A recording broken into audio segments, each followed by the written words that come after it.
दोस्तों, हमें अपने स्कूल में बहुत कुछ सिखाया जाता है, जैसे जोड़ना घटाना, अकाउंट्स, इकोनॉमिक्स और भी कई प्रकार के सब्जेक्ट्स के बारे में पढ़ाया जाता है, और यहाँ तक कि खाना बनाना भी। लेकिन वो हमें सबसे इम्पोर्टेंट चीज़ सिखाना भूल ही जाते हैं, जो है इन्वेस्टमेंट। दोस्तों, ये तो सच है कि अक्सर हम देशभक्ति की बात करते हैं, हमारे आर्मी की बात करते हैं, नेताओं की बात करते हैं, लेकिन एक बात भूल जाते हैं कि एक देश को उसका पैसा और उसका बिजनेस महान और ताकतवर बनाता है। बिजनेस की वजह से ही हमारे देश की जीडीपी बढ़ती है, इकोनॉमी बढ़ती है, और इसी की वजह से लोगों को जॉब मिलती है, काम मिलता है, और फाइनली देश का ग्रोथ होता है।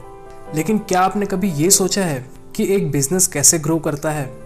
दोस्तों, कोई भी बिजनेस तभी ग्रो करता है जब उसमें कोई पैसा इन्वेस्ट करता है। कोई भी कंपनी अपनी आईपीओ क्यों लाती है? क्योंकि उस कंपनी को इन्वेस्टमेंट की ज़रूरत पड़ती है। वो अपने बिजनेस को बढ़ाना चाहती है, और एक अच्छी कंपनी से देश और देश के लोगों का ही फ़ायदा होता है। तो दोस्तों, आज हम पीटर लिंच की लिखी book learn to earn book की कुछ इंपॉर्टेंट लेसन की समरी करेंगे। ये बुक आपको इन्वेस्टमेंट के बारे में बहुत कुछ सिखाती है और बहुत ही आसान तरीके से सिखाती है।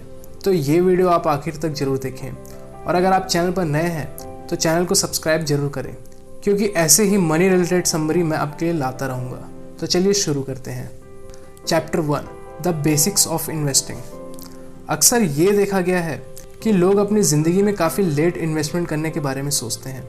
जैसे कि वो कहेंगे कि जब बुढ़ापा आएगा तब वो कुछ पैसा इन्वेस्ट करेंगे, और कुछ लोग ये कहेंगे कि अभी उनकी जॉब नहीं लगी तो कहाँ से इन्वेस्ट करें, जॉब लगने के बाद करेंगे, वगैरह वगैरह। लेकिन दोस्तों, इन्वेस्टमेंट की यही सबसे खास बात है कि आप जितना जल्दी इन्वेस्ट करोगे उतना ही ज़्यादा ये आपको फ़ायदा देता है, क्योंकि आपके पास जितना ज़्यादा टाइम होगा उतना ही ज़्यादा आपका पैसा कंपाउंड होगा। लेकिन दोस्तों, इन्वेस्टमेंट करने से पहले आपको सेविंग्स करने की आदत डालनी होगी। चलिए मैं आपको एक एग्जांपल देता हूँ। एक लड़का है श्याम, जिसकी नई नई जॉब लगी है, और उसे लोगों को ये दिखाना है कि उसके पास एक जॉब है, बहुत सारा पैसा है और वो अमीर है। और वो ये सोचता है कि क्यों ना मैं एक गाड़ी ले लूँ अच्छी सी 20 लाख रुपए तक की। तो गाड़ी खरीदने के लिए वो लोन लेता है। वो अपनी सारी सेविंग्स निकालकर 2 लाख का डाउन पेमेंट देता है और बाकी 18 लाख का लोन ले लेता है। और उसने 5 साल का लोन 11.6% के इंटरेस्ट रेट पर लिया, और अब हर महीने वो 40,000 की इंस्टॉलमेंट भरता है। शुरुआत में तो उसे खूब अच्छा लगता, क्योंकि उसकी नए गाड़ी की सभी तारीफ करते रहते। लेकिन 5 सालों के बाद उसकी गाड़ी पुरानी सी लगने लगी। वो कहते हैं ना कि दुनिया में ऐसी कोई चीज़ नहीं और ऐसा कोई दिल नहीं जिसमें खरोच ना लगा हो। तो श्याम की गाड़ी पर भी 5 सालों में कई जगह खरोच लग गई थी, और अब उसकी गाड़ी की कोई तारीफ भी नहीं करता था। लेकिन इस गाड़ी को खरीदने के चक्कर में श्याम ने लोन ले लिया, और 18 लाख का लोन चुकाने के चक्कर में उसे बैंक को 6 लाख रुपए एक्स्ट्रा देना पड़ा। यानी उस 20 लाख की गाड़ी पर उसे 26 लाख रुपए खर्च करने पड़े। और 5 साल बाद जब उसने पूरा लोन चुका दिया तो अब उसके पास एक ऐसी गाड़ी पड़ी रह गई जिसे वो खुद भी पसंद नहीं करता था। और वही दूसरी तरफ राम नाम के समझदार लड़के को भी सेम सैलरी पर जॉब मिली, और राम ने भी गाड़ी ली, लेकिन सेकंड हैंड, वो भी बिना कोई लोन लिए, क्योंकि वो ये समझता था कि गाड़ी बस उसके ट्रांसपोर्ट का एक साधन है, उसे किसी को शो ऑफ नहीं करना था, और गाड़ी में खरोचों से भी उसे कोई फ़र्क नहीं पड़ता था, क्योंकि वो अपनी सैलरी का एक बड़ा हिस्सा सेव और इन्वेस्ट कर रहा था। फिर एक समय बाद राम ने अपना खुद का घर खरीदा, और उसने अपने घर के ऊपर 2 फ्लोर्स को रेंट पर दे दिया, और हर महीने पैसिव इनकम कमाने लगा। और अब राम को उसकी सैलरी भी मिल रही थी और रेंट भी, क्योंकि वो ये समझ चुका था कि पैसों से पैसा कैसे बनाया जाता है। दोस्तों, चलिए जानते हैं कि कौन से बेसिक इन्वेस्टमेंट होते हैं जहां आप इन्वेस्ट कर सकते हैं। सबसे पहले आता है सेविंग अकाउंट। ये बड़ा ही सिंपल कॉन्सेप्ट है जिसे हर कोई यूज़ करता है। इसमें हर महीने हम कुछ पैसे बैंक में डालते हैं, और बैंक इन पैसों को लोन देता है दूसरों को, और इस लोन पर बैंक ज़्यादा इंटरेस्ट लेता है और उससे कम हमें देता है। मतलब कि बैंक आपका ही पैसा किसी और को ज़्यादा ब्याज दर पर देता है, जैसे 10 या 11% पर, और बदले में आपको 4 या 5% ब्याज देता है। लेकिन अपने पैसों को सेविंग्स अकाउंट में ही छोड़ देने का कोई सेंस नहीं बनता, क्योंकि जितना हमें मिलता नहीं उससे ज़्यादा तो महंगाई बढ़ जाती है। दूसरा है घर या अपार्टमेंट। ये एक ऐसा इन्वेस्टमेंट है जिसे थोड़ा बहुत अच्छा इन्वेस्टमेंट कहा जा सकता है, क्योंकि इसमें हम दूसरे लोगों के पैसों का इस्तेमाल कर सकते हैं और अमीर बन सकते हैं। मतलब इसमें अक्सर लोग घर की पूरी कीमत का सिर्फ 20% डाउन पेमेंट अपनी जेब से देते हैं, और बाकी 80% लोन से आता है। और फिर उस घर को रेंट पर दे देते हैं। तीसरा है म्यूचुअल फंड्स। अगर हम खुद अपने पैसों को इन्वेस्ट नहीं करना चाहते या इन केस हमारे पास उतना वक्त नहीं कि हम शेयर मार्केट को सीख सकें, तो उस वक्त म्यूचुअल फंड बेस्ट ऑप्शन बन जाता है। म्यूचुअल फंड में एक एक्सपर्ट होता है जिसे फंड मैनेजर कहा जाता है। इसका काम होता है कि ये मार्केट में अलग अलग कंपनी को एनालिसिस करे और अच्छी कंपनी में पैसा लगाए और आपके इन्वेस्टमेंट पर सही रिटर्न ला कर दे। और चौथा है स्टॉक्स। कई लोग स्टॉक्स यानी सीधा शेयर खरीदने को ही बेस्ट मानते हैं क्योंकि सबसे ज़्यादा मुनाफा उन्हें यही होता है। Chapter 2 types of investor. दोस्तों, आपको शेयर मार्केट में इन्वेस्ट करने के लिए कोई डिग्री या हाई एजुकेशन की ज़रूरत नहीं। एक आम आदमी भी अपने लिए बढ़िया स्टॉक पिक कर सकता है। ऑथर ने इन्वेस्टर को 5 कैटेगरी में डिवाइड किया है। पहले कैटेगरी में आते हैं डॉट इन्वेस्टर। ये वो लोग होते हैं जो तुक्का मारते हैं। इन्हें कंपनी के बारे में कुछ भी पता नहीं होता, लेकिन फिर भी ये उस कंपनी के शेयर खरीद लेते हैं, ये सोचकर कि किसी दिन इस कंपनी का शेयर प्राइस बढ़ेगा तो हमें फ़ायदा होगा। और इन्हीं लोगों को शेयर मार्केट में सबसे ज़्यादा नुकसान होता है।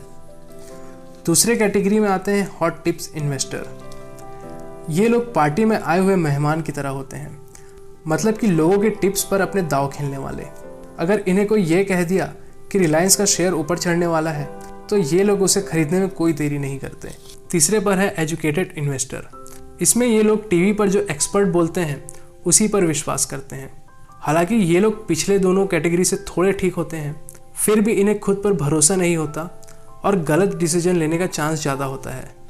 चौथे पर है ब्रोकर टिप्स इन्वेस्टर। ये लोग ब्रोकर की टिप्स पर डिसीजन लेते हैं, मतलब कोई ब्रोकर इन्हें बोल दे कि मैंने कंपनी को एनालिसिस किया है तो वो इनकी बात मान लेते हैं। और हो सकता है ब्रोकर सही भी हो तो वो वही स्टॉक रिकमेंड करेगा जिसमें उसका फ़ायदा हो। और लास्ट में आते हैं ऑन रिसर्च इन्वेस्टर। ये लोग खुद पर भरोसा रखते हैं और अपनी समझ से, अपनी स्टडी से कंपनी को एनालिसिस करते हैं, फिर फाइनल तसल्ली के बाद ही इन्वेस्ट करते हैं और यही सबसे बेस्ट इन्वेस्टर होते हैं। Chapter 3 power of money. दोस्तों, हम सब पैसों की ताकत को सच में समझ ही नहीं पाते। हम जब सोचते हैं कि अगर कोई सामान हम 1000 रुपये का खरीदने जा रहे हैं तो हमारे 1000 रुपये खर्च होंगे, लेकिन जो बड़े इन्वेस्टर्स हैं वो इस खर्च को ऐसे नहीं देखते जैसे आम लोग देख रहे होते हैं।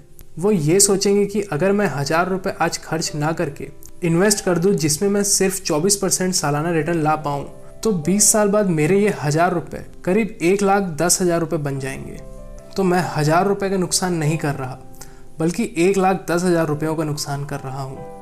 दोस्तों, जब भी आप ये सोचोगे कि आज आप जो पैसा खर्च कर रहे हो, अगर उसे आप शेयर मार्केट में इन्वेस्ट कर देते हो लंबे समय तक, तो आप उस पर कई गुना तक पैसे बचा सकते हो। तब जाकर आप पैसे की असली ताकत को समझोगे। फिर आप हर छोटी से छोटी बचत करने लगोगे और उसके इम्पोर्टेंस को समझोगे। आपकी इनकम कितनी भी हो, इससे कोई फ़र्क नहीं पड़ता। आप महीने का 500 रुपये ही बचाइए और उसे इन्वेस्ट करिए। बाद में आपको खुद इसका रिजल्ट दिख जाएगा। कहते हैं कि पैसे की असली ताकत प्रेजेंट में नहीं बल्कि फ्यूचर में होती है। और अगर आप साल की महंगाई दर को भी जोड़ते हैं, जो कि 6% हर साल की होती है, तब भी आप 15 से 20 सालों में 30 गुना ज़्यादा अमीर बन सकते हो। Chapter 4 timing the market. दोस्तों, कई लोग अक्सर ये सोचते हैं कि मैंने कोई एक शेयर 100 रुपये में लिया है, तो जब वो 200 का हो जाएगा तो उसे बेच दूंगा, और जब वो कम होकर 150 में आएगा तो उसे फिर से खरीद कर 200 में फिर से बेच दूंगा। हो सकता है इसमें वो 1-2 बार सक्सेस भी हो जाए, लेकिन ऐसा करके उस इन्वेस्टर की यही आदत पड़ जाएगी और ये हर बार वर्क नहीं करेगा, क्योंकि उसकी आदत में यही शामिल हो जाएगा कि 10 से 20% का रिटर्न लो और शेयर को बेच दो, फिर जब वो सस्ता हो तो खरीद लो। लेकिन ऐसे में वो कभी वेल्थ क्रिएट नहीं कर पाएगा।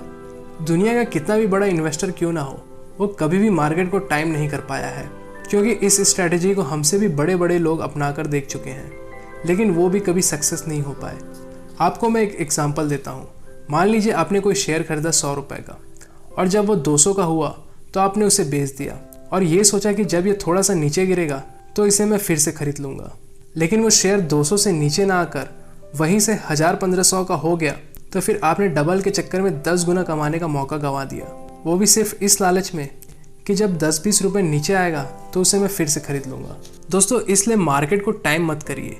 अगर आपने कोई शेयर लिया है जिसके फंडामेंटल्स अच्छे हैं, तो वो गिरे या बढ़े उस पर आपको ध्यान नहीं देना है, तभी आप उससे अच्छा पैसा बना पाओगे। Chapter 5 learn for failure.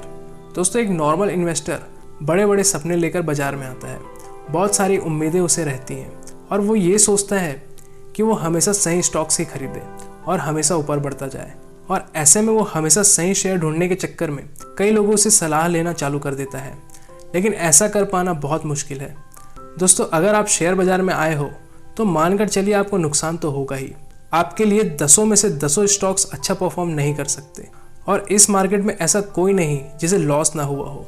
बाजार में जितने भी महान इन्वेस्टर मौजूद हैं वो सभी कभी ना कभी भारी नुकसान झेल चुके हैं। मान लीजिए आपने 10 शेयर खरीदा जिसमें से 5 शेयर प्रॉफिट में है और 5 लॉस में, तो आपको बस उन 5 प्रॉफिटेबल शेयर्स को होल्ड करके रखना है लंबे समय के लिए।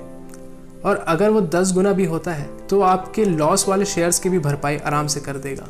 लेकिन आपके लिए 5 शेयर जो लॉस में गए हैं उनसे आपको ये सीखना है कि आखिर मैंने इसे लिया क्यों।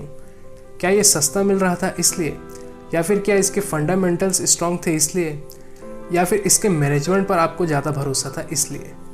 आप देखिए कि कहाँ आपने गलती की है और उसे सुधारने की कोशिश करिए ताकि नेक्स्ट टाइम आपके लिए हुए सारे स्टॉक्स 10 गुना हो सकें। Chapter 6 stock price are not the top priority.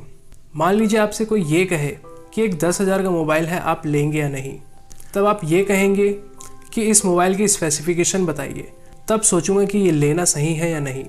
जैसे उसका प्रोसेसर कौन सा है, उसकी बैटरी कैसी है, उसका रैम कितना है, उसका कैमरा कैसा है, ये सब। दोस्तों जब हम कोई सामान को लेने से पहले इतना सब कुछ जानना चाहते हैं तो फिर शेयर लेने से पहले हम उसकी एनालिसिस क्यों नहीं करते। लोग अक्सर ये पूछते हैं कि भाव क्या चल रहा है, जबकि उस शेयर के दाम का तो कोई मतलब ही नहीं जब तक आपको उसके फंडामेंटल्स ही ना पता हो। जब आप सारी चीज़ें एनालिसिस कर लेते हो तभी आपको ये पता चल पाएगा कि ये स्टॉक सस्ती है या महंगी। और हमें कभी भी शेयर के प्राइस पर नहीं जाना चाहिए, हमेशा उसकी वैल्यू चेक करनी चाहिए, क्योंकि अगर फ्यूचर में उसकी वैल्यू बढ़ती है तो उसका प्राइस अपने आप आसमान छुएगा। तो दोस्तों आज के लिए बस इतना ही। आई होप ये वीडियो आपको ज़रूर पसंद आई हो और अगर चैनल पर नए हैं तो सब्सक्राइब जरूर करें। धन्यवाद।